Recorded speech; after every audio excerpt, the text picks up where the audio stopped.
السلام علیکم. پیش خدمت ہے انڈین رائٹر مشرف عالم ذوقی کا شہرہ آفاق ناول لے سانس بھی آہستہ. پیشکش national audio library for the blind. یاد رہے یہ کتاب صرف بالغ افراد کے لیے ہے، بچے اسے ہرگز نہ سنیں.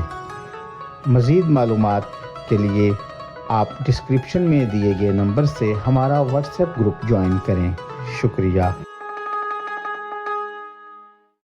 قسط نمبر 20، آخری قسط. بلاسپور میں نور محمد کا پتہ تلاش کرنے میں مجھے زیادہ دشواری نہیں ہوئی. مقامی لوگوں کی مدد سے میں آرام سے نور محمد کے گھر پہنچ گیا تھا. یہ 2 منزلہ عمارت تھی. عمارت سے ملحق دور تک لہلہاتے کھیت بھی تھے. گاؤں میں خوشحال کسانوں کے پاس ایسی پختہ عمارتوں کی کمی نہیں تھی. مجھے یقین تھا نور محمد کو کوٹھی کے اچھے دام ملے ہوں گے، مگر اس نے گاؤں میں ہی بسنے کا ارادہ کیوں کیا؟ یہ بات میری سمجھ میں نہیں آئی. ممکن ہے شہر اور شہر میں ہونے والے واقعات نے اسے ڈرا دیا ہو اور اس نے اپنے لیے ایک معمولی اور آسان زندگی کا انتخاب کیا ہو. لیکن وہاں سے واپس لوٹنے کے بعد بھی میں اپنا شک دور نہیں کر سکا کہ آخر اس نے گاؤں کو ہی اپنا مسکن کیوں بنایا. نور محمد کا گھر آ گیا تھا.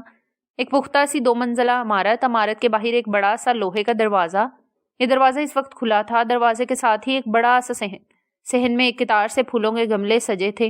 وہیں قریب میں ایک الگنی پر کچھ گیلے کپڑے تھے، تولیہ، چادریں، شلوار، جمپر، اور اسی کے ساتھ میرے ذہن میں تیزی کے ساتھ ایک نام کوندا نگار. لوہے کے کھلے دروازے سے ہوتا ہوا میں صحن میں آ گیا. صحن پار کرتے ہی 3 کمرے بنے ہوئے تھے، 3 الگ الگ دروازے. ان دروازوں میں کسی میں بھی کال بیل نہیں تھی. کچھ دیر تک میں کھڑا سوچتا رہا کس دروازے پر دستک دوں. کیا اس وقت نور محمد گھر ہوگا؟ میں نے اسے اپنے آنے کی اطلاع نہیں دی تھی. ممکن ہے وہ نہیں ہو، کہیں باہر گیا ہو. لیکن مجھے اپنے اس خیال سے تقویت مل رہی تھی کہ گاؤں کے لوگ شہر یا باہر ضرورت پڑنے پر ہی جاتے ہیں. ٹھہر کر تیز تیز چلتی ہوئی سانسوں کو برابر کرتے ہوئے میں نے دروازے پر دستک دی. 1 2 3 4. میرے ہاتھ کانپ رہے تھے. 1-2 بار دستک دینے کے بعد بھی دروازہ نہیں کھلا. میں نے تھوڑا انتظار کیا اور اس کے بعد پھر سے دروازہ کھٹکھٹانا شروع کیا. دل میں 1000 طرح کے شک اور وسوسے پیدا ہو رہے تھے. 2-3 بار دستک دینے کے بعد کسی کے قدموں کی آہٹ سنائی پڑی. سانسوں کے چلنے کی رفتار تیز ہو گئی تھی. کوئی دروازہ کھولنے کی کوشش کر رہا تھا. پھر دروازہ کھل گیا. میرے سامنے سارا کی عمر کی ایک خوبصورت سی لڑکی کھڑی تھی، شلوار جمپر پہنے ہوئے، سلیقے سے سینے پر آنچل رکھے. اس نے آنچل برابر کیا اور حیرت سے دریافت کیا میں کون ہوں اور کس سے ملنے آیا ہوں. نور محمد. میرے لفظ گلے میں اٹک گئے تھے. اس نے غور سے میرا جائزہ لیا، پھر کہا آپ ذرا انتظار کیجئے، میں ابھی آتی ہوں. لڑکی کی آواز میں ایک ٹھہراؤ تھا، لباس میں ایک سلیقہ، اور اس کے نئے نقش بھی تیکھے تھے. کون ہو سکتی ہے یہ سوال مجھے پریشان کر رہا تھا. مجھے لڑکی کے باہر آنے اور جواب کا انتظار تھا. کچھ لمحے بعد ہی وہ واپس آ گئی. اس کے ہونٹوں پر مسکراہٹ تھی. اندر آ جائیے. میں اس کے ساتھ اندر کمرے کی طرف چل پڑا. یہاں سے ایک سیڑھی اوپر چھت کی جانب گئی تھی. لڑکی نے اشارہ کیا. چھت پر ایک ہی کمرہ ہے، آپ مل لیجئے، میں آپ کے لیے تب تک لسی تیار کرتی ہوں. سیڑھیاں چڑھتا ہوا میں چھت پر آ گیا. یہاں بہت سی لکڑیاں پڑی تھی. ایک چھوٹا سا کمرہ تھا جس میں کوئی دروازہ نہیں تھا. چھت پر ٹین کی چھت تھی. اندر ایک چارپائی بچھی ہوئی تھی. ساتھ میں بیٹھنے کے لیے 2 کرسیاں بھی پڑی ہوئی تھی. 18 برسوں میں یہ دنیا کتنی بدل گئی تھی. زمین کے کنارے ایک طرف چٹائی بچھی تھی جس پر تہہ کیا ہوا جائے نماز رکھا تھا. پہلے نور محمد نماز کا پابند نہیں تھا، لیکن اب شاید نماز کا پابند ہو گیا تھا. اچانک باہر سے کسی پرندے کی منحوس آواز سنائی پڑی. میں نے پلٹ کر دیکھا. چھت سے ہو کر بجلی کے تار 2 کھمبے تک چلے گئے تھے. میں چونک کر بولا ارے یہ تو گدھ ہے. اس وقت بجلی کے تار پر ایک گدھ بیٹھا ہوا تھا. ٹھیک اسی وقت وہ لڑکی ایک ٹرے میں بڑے سے گلاس میں لسی لے کر آ گئی. میری آواز شاید اس نے سن لی تھی. وہ مسکرائی. یہاں بہت گدھ ہیں، اکثر دکھائی دیتے ہیں. اتنا کہہ کر وہ سیڑھیوں سے نیچے اتر گئی. اچانک میں چونک جاتا ہوں. یہاں بستر پر ایک جسم ہے جو سویا ہوا ہے. میں پھٹی پھٹی آنکھوں سے اس بیمار جسم کو دیکھتا ہوں. کیا یہ نور محمد ہے؟ سر کے بال اڑ گئے ہیں، داڑھی بڑی ہوئی، منہ کھلا ہوا، آدھے جسم پر چادر پڑی ہے، اور جو چہرہ سامنے ہے اس چہرے میں 18 برسوں کی خوفناک داستان پوشیدہ ہے. لیکن میں اس سے کیا جاننے آیا ہوں؟ ٹھنڈی ہوا چل رہی ہے. یہاں سے گاؤں کا سارا منظر دیکھ رہا ہوں. آگے دور پر ایک ندی ہے.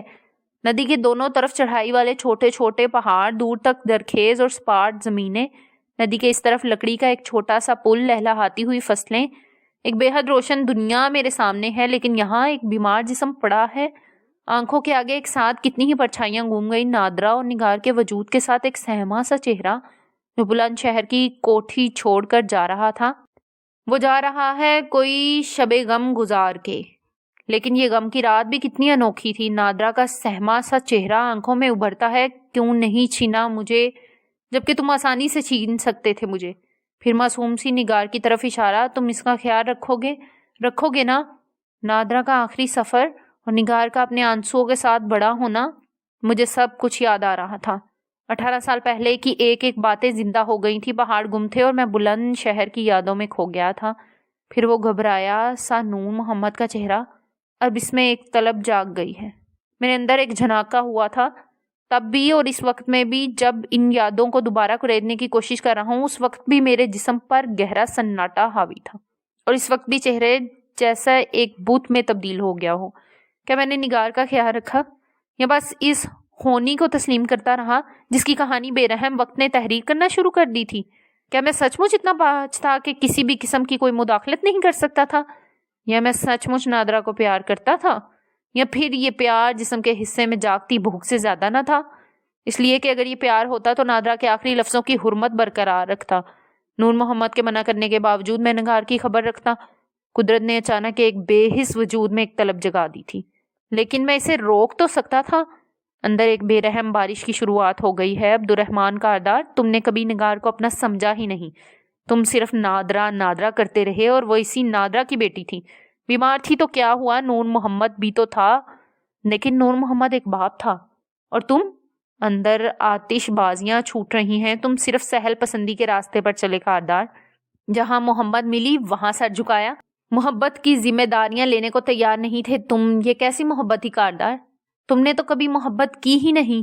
محبت تو نور محمد نے کی، اور ایسی کہ نگار کے بے حس وجود میں جاگتی طلب کے لیے بھی ہتھیار ڈال دیے تھے۔ وہ بھیانک چہرہ جب وہ میرے گھر آیا تھا اور لمبی لمبی سانسیں لے رہا تھا، ہاں میں نے اس کی طلب پوری کر دی، اور تب مجھے میرے جسم میں ایک بجلی بھر گئی تھی۔ ایک بل کو احساس ہوا نور محمد کا خون کر دوں۔ میں رشتوں میں الجھ گیا تھا۔ اس وقت بھی نگار سے زیادہ نادرا ہی میری پلکوں پر حاوی تھی۔ آسمان جیسے اچانک زردی مائل ہوا اٹھا تھا۔ جسم میں خون کا ایک قطرہ بھی نہیں۔ جائز ناجائز اور اخلاقیات کی ساری کہانیاں ایک لمحے میں کھو گئی۔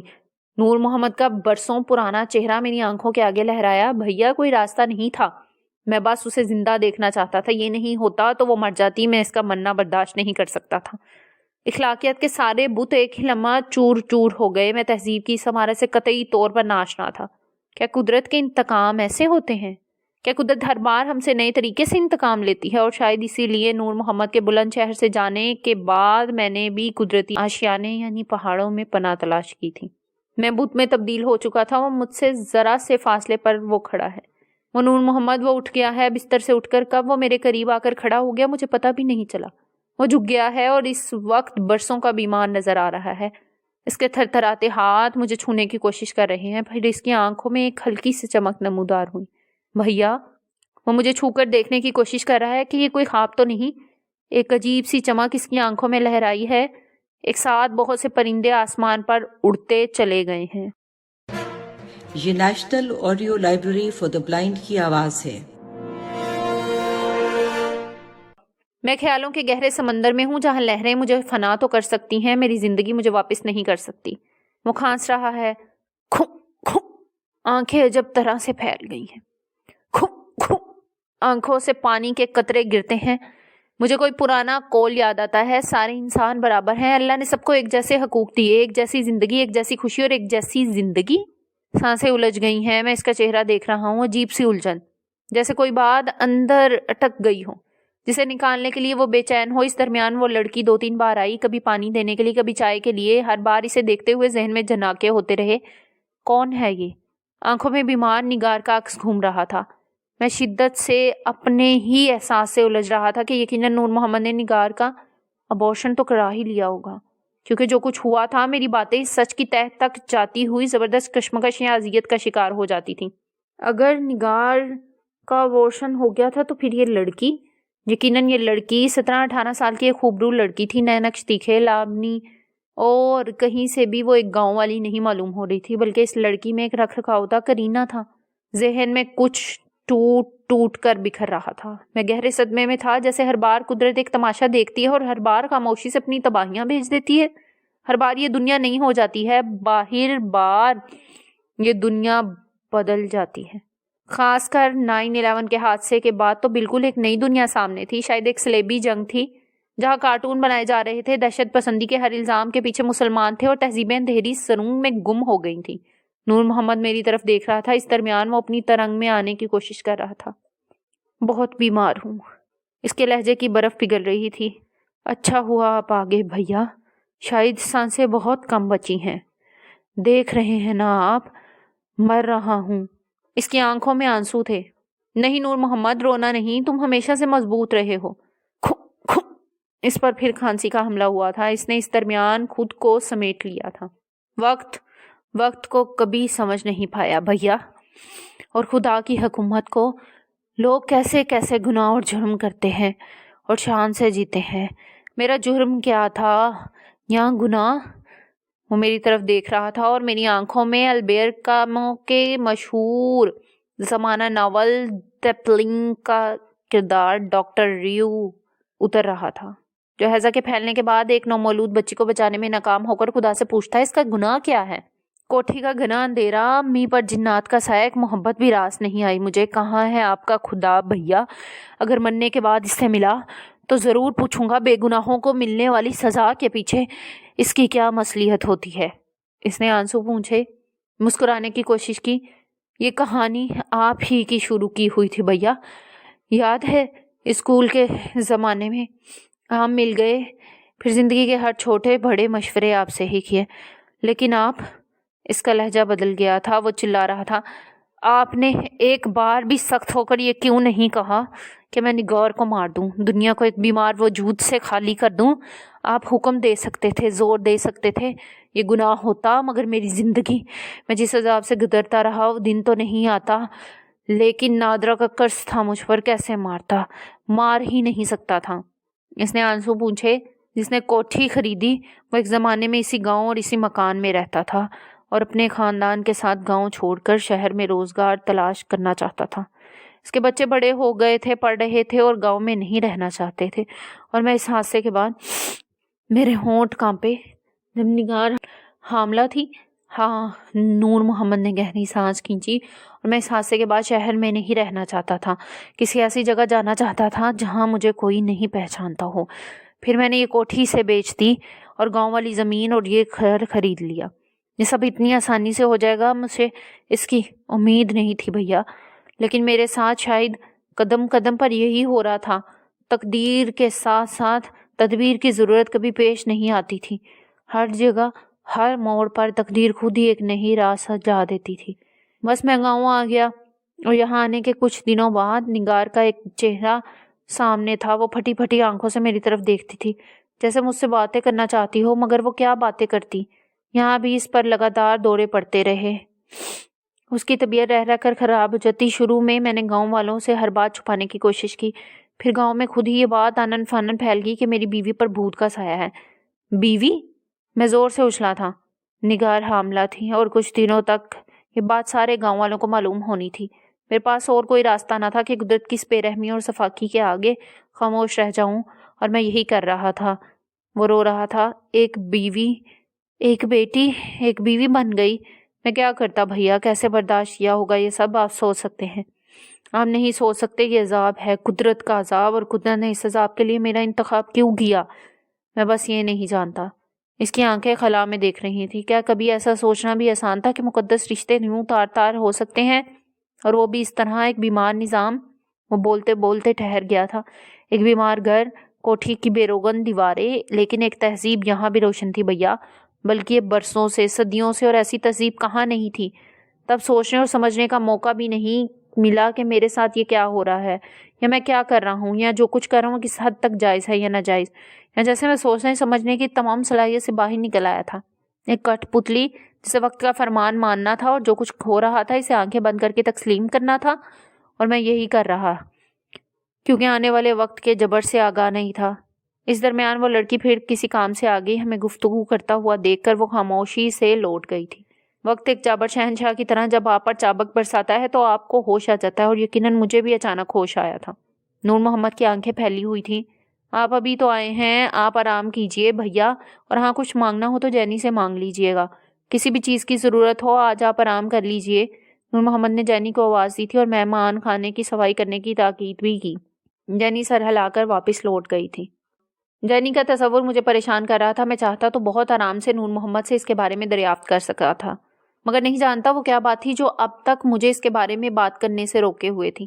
کمرے میں آنے کے بعد اور بستر پر لیٹنے کے تک ایک نئی دنیا کے دروازے میرے لیے کھل گئے تھے. ساری دنیا اچانک ایک نئی تبدیلی کی ریس میں شامل ہو گئی تھی. یہاں نئے انسان بن رہے تھے. امریکہ میں بیٹھا ہوا ڈاکٹر ہندوستانی مریض کا وہیں سے علاج کر رہا تھا. سائنس نئے انسان کی تلاش کے بعد اب موت پر فتح پانے کی تیاری کر رہا تھا, اور ادھر نئی ٹیکنالوجی, ڈیجیٹل ویڈیو, لیپ ٹاپ میں ایک ولولہ انگیز دنیا نئے نتائج سے دوچار ہو رہی تھی. کیا تہذیب محض مذہب اور جنگ کے درمیان کی چیز ہے جس کی بنیاد میں مذہب اس پر کنٹرول رکھنے کا کام کرتا ہے؟ لیکن مذہب انسانی جسم پر کتنا کنٹرول رکھ پاتا ہے؟ تہذیبوں کی تشکیل نو کے ساتھ اس وقت پوری دنیا میرے سامنے تھی, اور میں قطعی طور پر یہ ماننے کو تیار نہیں تھا کہ مغرب زدہ سانچے ہماری تہذیبوں کا معیار بھی بدل رہے ہیں. دراصل تہذیب جیسی کوئی چیز کبھی تھی ہی نہیں. ہاں, مذہب کے خوف نے الگ الگ تہذیبی سرنگوں کی بنیادیں ضرور ڈال دی تھیں. ادھر خوف کے بادل ہٹے اور ادھر تہذیبوں کے پل ٹوٹنے شروع. مذہب کے احترام کے باوجود نور محمد ایک ایسے راستے پر چلا جہاں اس کی کوئی غلطی نہیں تھی, مجبوری تھی, مگر جیسے برسوں سے صدیوں سے قدرتی اس بیمار نظام کو دیکھ رہی تھی, اس لیے ہر بار قدرتی انتقام کے طور پر ایک تہذیبی دنیا کو تباہ کر ڈالتی ہے اور پھر ایک نئی تہذیب کی شروعات ہو جاتی ہے. مگر جینی کون ہے؟ کاردار, کیا تم جینی کو جانتے ہو؟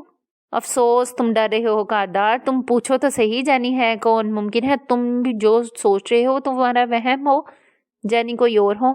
تم اس سے ڈر رہے ہو کاردار, تم اس سے بچنے کی کوشش کر رہے ہو, یہاں تک کہ نگاہیں ملانے سے بھی گھبرا رہے ہو. اگر ایسا ہے تو اس سے پوچھ کیوں نہیں لیتے اس کی اصلیت؟ ایک بار پھر وہی نگاڑے زور زور سے ذہن میں بجنے شروع ہو گئے تھے. مجھے پروفیسر نیلے یاد آ رہے تھے جو کہا کرتے تھے, مختلف جہتوں میں سفر کرتی ہوئی یہ دنیا بڑی دنیا اور چھوٹی دنیا کے تصور سے آزاد ہو چکی ہے. اب مستقبل کی بات بیکار ہے, کیونکہ مستقبل ایک گہرے اندھیرے یا اندیشے میں چھپ گیا ہے. یہ ان کے لیے بھی نہیں جو اس کا تحفظ چاہتے ہیں, ان کے لیے بھی نہیں جو اسے برباد کر رہے ہیں. ایک گہری دھن مجھے گھیر رہی تھی, اور سچ یہ ہے کہ مجھے آنے والی صبح کا انتظار تھا. میں نور محمد کے ہونٹوں سے ان سچائیوں کو جاننے کا خواہش مند تھا جو پچھلے 18 برسوں سے مجھے مسلسل پریشان کیے جا رہی تھی. یہ national audio library for the blind کی آواز ہے. اللہ, صبح نیند کھلی تو جینی چائے رکھ کر جا چکی تھی. چائے لے کر میں چھت پر آیا تو نور محمد کو بے چینی کے عالم میں ٹہلتا ہوا پایا. جینی بھی میرے ساتھ چلتی چلتی چھت پر آ گئی تھی. کھیت پر نہیں چلنا کیا؟ نہیں, تم جاؤ, اور ہاں چندو کو بولو وہ جانوروں کو چارہ کھلا دے گا. جیسے چارہ وہی بناتا اور کھلاتا ہو, میں کھلا دوں گی بس. اس کے بولنے اور ہنسنے کے انداز پر میں ایک دم سے چونک گیا تھا. نور محمد نے مجھے دیکھ لیا تھا. باہر ایک کرسی پڑی تھی, اندر والے کمرے سے وہ ایک اور کرسی لے آیا. کھیت, چارہ, یہ سب میرے لیے نئے جملے تھے. میں نور محمد کو اس نئے رنگ میں دیکھنا چاہتا تھا, مگر جیسے ایک رات میں اس کے چہرے کی جھریوں میں اضافہ ہو گیا تھا. چہرہ گمبھیر اور وہ ذرا سا لنگڑا بھی رہا تھا. اس نے اشارے میں بتایا, کل گر گیا تھا, ذرا سی چوٹ آ گئی ہے. صبح ہو گئی تھی. کھیتوں کی کیانیوں کے بیچ بھاگتی ہوئی جینی مجھے دکھائی دے رہی تھی, مگر میری آنکھیں مسلسل نور محمد کے چہرے کا تعاقب کر رہی تھیں. ایسا لگ رہا تھا جیسے یہ آنکھیں کہہ رہی ہوں, ایک دن ہماری یہ تہذیب بھی قصہ پارینہ بن جائے گی. چاروں طرف سر جنگیں ہیں, تنازعات ہیں, ثقافتیں اور مذہب دھند میں اتر گئے. اور میں بھی اتر گیا بھیا. گہری دھند ہے. تم نے کچھ کیا؟ میں ایک دم سے چونکا. اس کی آنکھیں اب بھی خلا میں دیکھ رہی تھیں. مجھے محسوس ہوا وہ آنکھیں جھکائے مجھ سے مخاطب ہوا, اس سرمایہ دارانہ نظام یا فری مارکیٹ اکانومی کچھ نہیں بچا, میں بچا ہوں. اس تہذیب کا آخری آدمی جو اس وقت ایک آزاد بازار میں بہت سے لوگوں کے ساتھ ننگا کھڑا ہے. ہوا تیز ہو گئی تھی. نور محمد کو کھانسی کا شدید دورہ پڑا تھا. چہرہ لال بھبوکا ہو گیا. اس نے مجھے اشارہ کیا کہ پریشان ہونے کی ضرورت نہیں ہے. کرتے کی جیب سے رومال نکال کر اس نے چہرہ صاف کیا, پھر میری طرف مڑا. اب ٹھیک ہے بھیا. یہ کہتے ہوئے ایک بار پھر وہ ماضی کی سرنگ میں اترنے کے لیے تیار تھا. اس کی آنکھیں پھیل گئی تھی, اس طرح کہ مجھے بند بند دکھائی دے. اس کے ہونٹ لرز رہے تھے. میں گاؤں آ گیا. یہاں دنیا دوسری تھی, شہر سے بالکل بدلی ہوئی دنیا. میں نے سب سوچ لیا تھا. گاؤں آتے ہی مجھے گاؤں والوں کے ساتھ بھی ملنے لگا, لیکن ضروری تھا تو نگار کو بچا کے رکھنا. نگار کو گاؤں والوں کی نگاہ سے چھپا کے رکھنا آسان کام نہیں تھا. مجھے اس میں دشواری پیش آئی تھی. کچھ سختی سے بھی کام لینا پڑا. پھر نگار کو لے کر افواہوں کا بازار بھی گرم ہوا کہ اس پر سایہ ہے. ایک بار گاؤں کی ایک عورت زبردستی اندر آ گئی تھی اور نگار اسے دیکھ کر اس قدر زور زور سے رونے لگی کہ وہ الٹے پاؤں بھاگی. نگار پر اب بھی رہ رہ کر دورے پڑتے تھے، مگر اس عورت کے آنے کے بعد جانے کیسے یہ بات مشہور ہو گئی کہ ملا جی نے غریب بیمار لڑکی کو آسرا دیا ہے. عمر میں چھوٹی ہے تو کیا، ایسی لڑکی سے بھلا کون شادی کرے گا؟ نور محمد کی آنکھوں میں آنسو تھے. میں کس کے پاس جاتا، کسے سمجھاتا کہ یہ میری نادرہ کی معصوم سی جان ہے. یہ آوازیں مجھے پاگل کرتی ہیں، سارے بدن میں زہر اتر جاتا. مگر آہستہ آہستہ جیسے ان خبروں کا میں عادی ہو گیا. میں ملا جی تھا اور کب مذہب کے دروازے میرے لیے کھل گئے پتہ بھی نہیں چلا. نور محمد رو رہا تھا. میں مذہب، اخلاقیات اور نفسیات کی کتابوں سے واقف نہیں، لیکن میں اس اخلاقیات سے ضرور واقف تھا جو رشتوں کی اہمیت کو لے کر بچپن سے سلیقے کے ساتھ ہمارے جسم میں رکھ دیے جاتے ہیں. بھائی، بہن، ماں، بیوی، محبوبہ، ہر رشتے کی اپنی اہمیت. مگر یہاں رات گئے جیسے سانپ کے پھنکارنے کی آواز ہوتی تھی اور نگار کی خطرناک طلب، اور ایسے میں شاید اس لمحے میرے لیے یہ بھول جانا ہوتا تھا کہ یہ جسم نگار کا ہے، اور میں آنکھیں بند کر لیتا تھا. میں پاگلوں کی طرح کمرے میں ٹہلتا، دعائیں مانگتا، گڑ گڑاتا.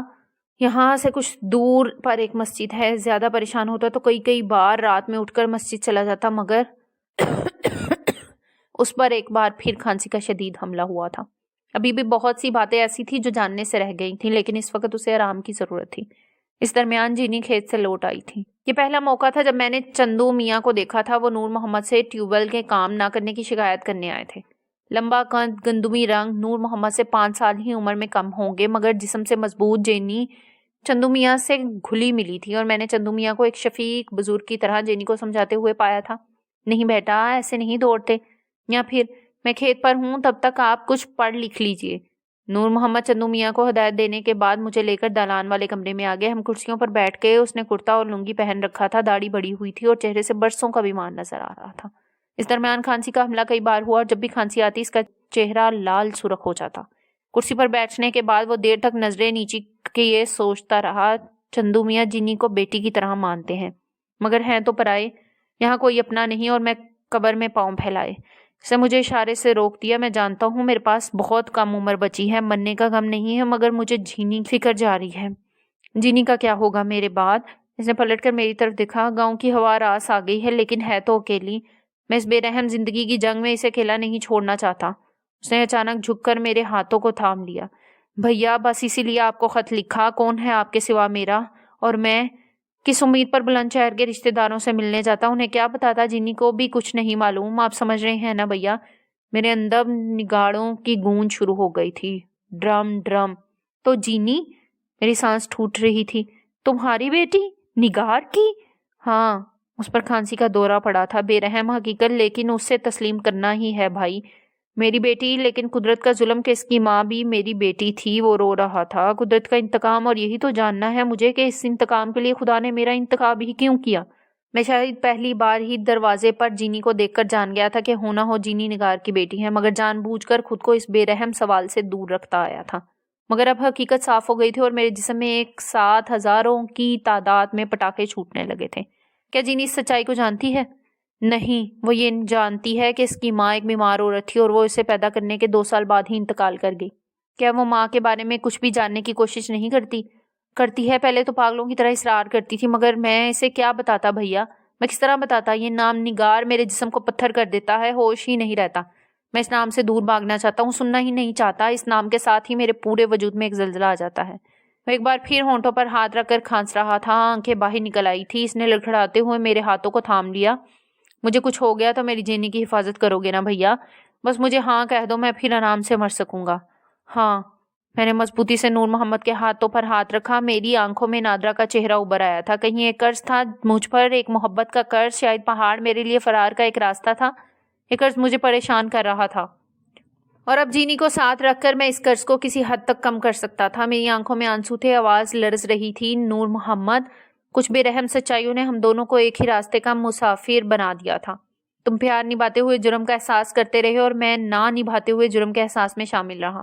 میں نے پلٹ کر نور محمد کی طرف دیکھا. لیکن نگار، اس کی موت کیسے ہوئی؟ نور محمد کی آنکھیں گہری دھند میں اتر گئی تھیں. نگار زندہ بھی رہے گی یہ کون کہہ سکتا تھا، مگر اللہ کا کرشمہ جس نے ایک بے جان بت میں قدرتی طلب بھی پیدا کر دی اور وہ ایک بچی کی ماں بھی بن گئی. وہ منظر اب بھی میری آنکھوں میں ہے. جب ہم اسے اسپتال لے گئے تھے اور یہی سب وہ باتیں ہوتی ہیں جب ہم اس کے معجزے کے آگے سر جھکا لیتے ہیں۔ اس کی آنکھیں جھکی تھی، پھر جینی آ گئی۔ وہ اپنی بچی کو ایک ٹک دیکھا کرتی تھی، کبھی کبھی ہاتھوں سے میری طرف اشارہ کرتی، کبھی کبھی دوبارہ چیخ کر رونا شروع کر دیتی۔ مجھے اس بات کا بھی ڈر تھا کہ کہیں انجانے میں وہ جینی کو اپنے پاگل پن کا شکار نہ بنا دے۔ وہ خوش تھی، ایک پاگل لڑکی میں قدرت ایسے معجزات کیسے رکھ دیتی ہے بھیا؟ اسے کون بتاتا ہے قدرت جو شفاق بھی ہے اور رحم دل بھی۔ پھر وہ بیمار رہنے لگی ہیں، اس پر دورے کچھ زیادہ ہی پڑنے لگے۔ نور محمد نے اشارے سے مجھے روکا۔ کچھ لمحے کے لیے ٹھہرے۔ جانے کیوں مجھے محسوس ہوتا تھا کہ قدرت نے چپکے سے جینی کو لے کر ہماری سچائی بھی اس سے بیان کر دی ہے۔ ممکن ہے میں غلط ثابت ہو جاؤں، مگر میرا قیاس ہے کہ جینی کی پیدائش کے کچھ ہی دنوں بعد وہ مجھ سے نفرت کرنے لگی تھی۔ مجھے دیکھتے ہی وہ مجھے مارنے کو آگے بڑھتی یا جو بھی چیز سامنے آتی اسے اٹھا کر مجھ پر پھینک دیتی۔ یہ کیا تھا؟ اگر یہ نفرت تھی تو کیوں تھی؟ اور اس نفرت کو کس نے اس کے اندر پیدا کیا تھا؟ اس نے سر جھکا لیا۔ بس اس کے بعد کہانی زیادہ نہیں ہے۔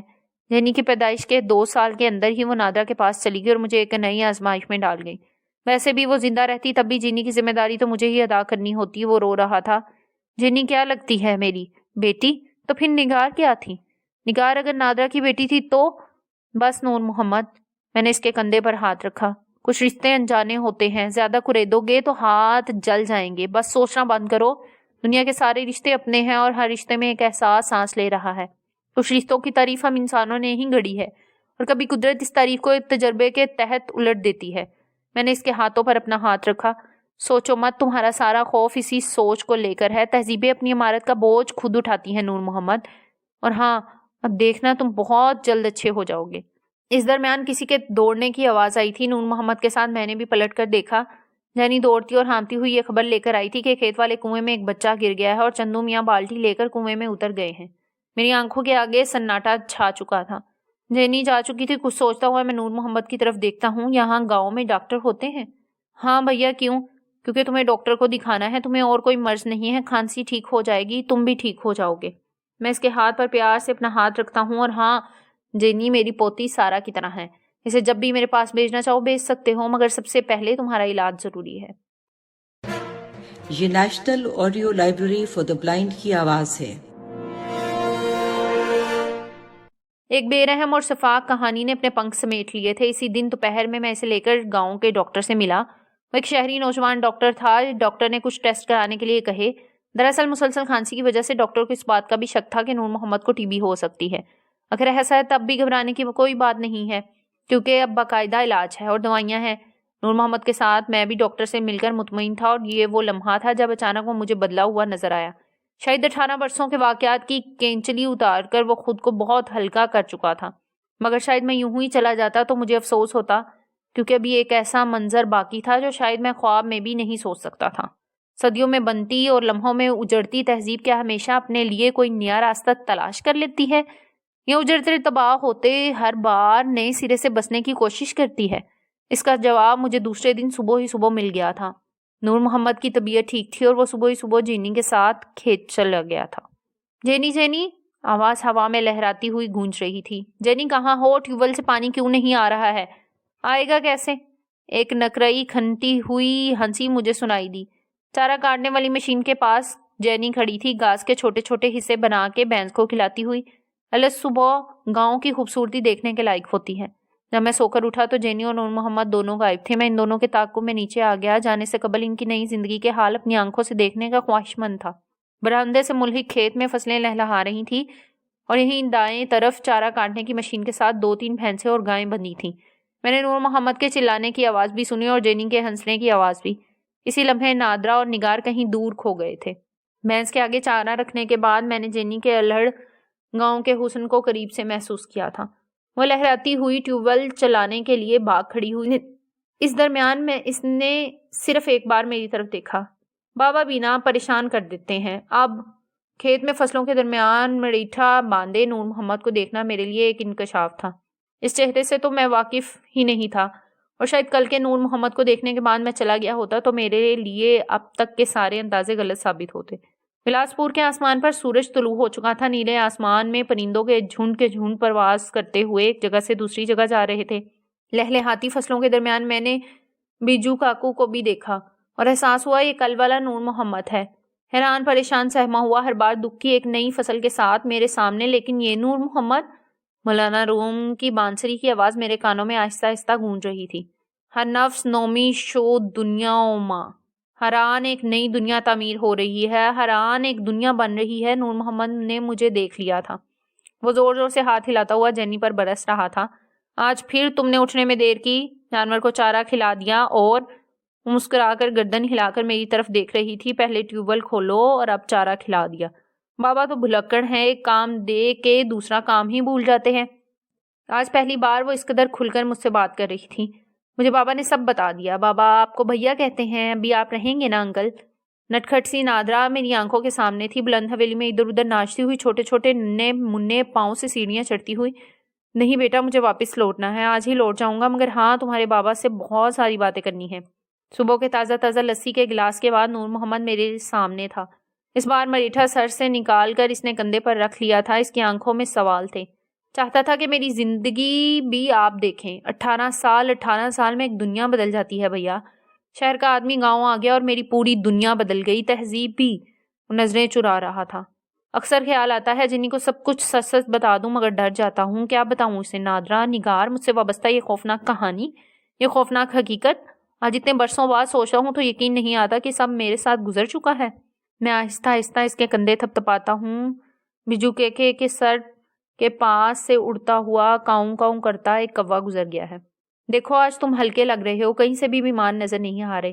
ہر نفس نومی شو دنیا ماں. میں اس کی آنکھوں میں جھانکتا ہوں.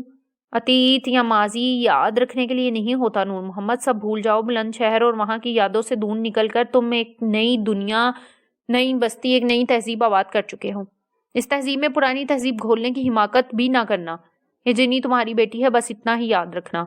جنگوں کے بعد اکثر ایک نئی تہذیب کی شروعات ہوتی ہے، اور ایسی ہی ایک شروعات تمہارے ساتھ بھی ہوئی ہے. میں جینی کی طرف مڑتا ہوں. یہ تمہارے بابا کو اتنی گھنی داڑھی رکھنے کے لیے کس نے کہا جینی؟ وہ زور سے ہنس پڑی. آپ ہی سمجھائیے انکل، اس داڑھی میں میرے بابا نہیں دادا لگتے ہیں. اس کے بال اور داڑھی آج ذرا سلیقے سے صاف کرو. نور محمد مسکراتی آنکھوں سے میری طرف دیکھ رہا تھا. میں اس کے کندھے پر ہاتھ رکھتا ہوں. پریشان مت ہونا، اب سب ٹھیک ہے. میں نے دوبارہ اس لفظ کو دہرایا. سمجھے؟ اب سب ٹھیک ہے. اور ہاں، ڈاکٹر کے پاس چلے جانا، دوا ضرور کھانا. اور ایک بات اور، تم پہاڑوں پر آ سکتے ہو، وہاں تمہیں کوئی نہیں جانتا. اور آنا تو جینی کو بھی ساتھ لے کر آنا. بڈھے، ابھی مجھ سے زیادہ زندہ رہو گے تم، اور اگر کبھی ایسی ضرورت پڑی تو جینی کو میرے پاس بھیج دینا. ایک لمحے کے لیے میری آنکھیں نم ہو گئی تھی. مجھے نادرا کی یاد آ گئی تھی، اور اس یاد میں جنگلی اسٹرابری کی خوشبو موجود تھی. سورج کا گولا آگ برسا رہا تھا. دوپہر ہو گئی تھی. میں نے دونوں سے اجازت مانگ لی. کھیت کی منڈیروں سے نکل کر آگے بڑھتے ہوئے میں پلٹ کر دیکھتا ہوں. نور محمد اور جینی دونوں اب تک ہاتھ ہلا رہے ہیں. میں مسکرا رہا تھا. تہذیبیں ہر بار اپنے بیس بدل لیتی ہیں، کبھی بھیانک سطح پر اور کبھی. ہر نفس نومیو شود دنیا ماں، ہر آن ایک نئی دنیا تعمیر ہو رہی ہے. ختم شد.